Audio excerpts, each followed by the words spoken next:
So in today's video, I'm going to show you how to create a left-right arrow through a small circle. So you must remember this Alt code, this keyboard shortcut 10568. So okay, I'll show you how to create left-right arrow through a small circle using a keyboard shortcut. So remember this keyboard shortcut Alt 10568.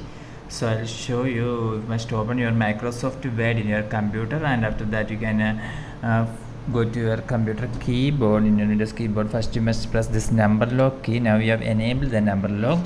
Now you can see this is the Alt key. I am going to press this Alt key. I am not removing my finger from this Alt key. At the same time, I am going to type here 10568.